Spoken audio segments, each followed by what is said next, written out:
Just একটা booth visit করে আসছি। এটা আমার দ্বিতীয় পোলিং বুথ ভিজিট।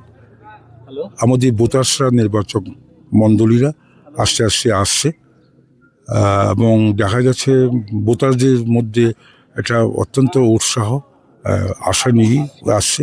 জাস্ট মাত্র শুরু হলো। নির্বাচন তো 7টার সময় শুরু হয়েছিল, 1.5 ঘন্টা পেরিয়েছে এবং এটা 9টা, 10টা, 10:30 আরও অধিক সংখ্যক ভোটাররা আসবে এবং ভোটারদের যে বডি ল্যাঙ্গুয়েজ, তাদের যে ভাষা, তাদের যে চেহারা, তাদের যে মুখমণ্ডল, তাদের যে বক্তব্য, এটা পরিষ্কার বোঝা গেছে।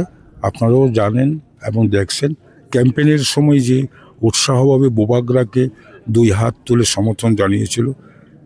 আজকের নির্বাচনের দিনে নির্বাচক মণ্ডলীরাও বোবাগরার পক্ষে, তীব্রমথার পক্ষে আনারস চিহ্নে ভোট দিয়ে বিপুল ভোটে জয়যুক্ত করবেন, এটা আমি আশাবাদী।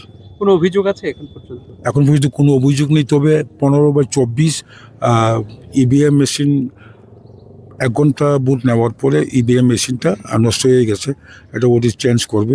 এছাড়া 15/7 জীবন সদর এসবি স্কুল, সেখানেও এরকম ইভিএম মেশিন মাঝখানে নষ্ট হয়ে গেছে, ডিফেক্টিভ হয়ে গেছে, বললো, রিপোর্ট দিল এবং ওরা কালেকশন করছে।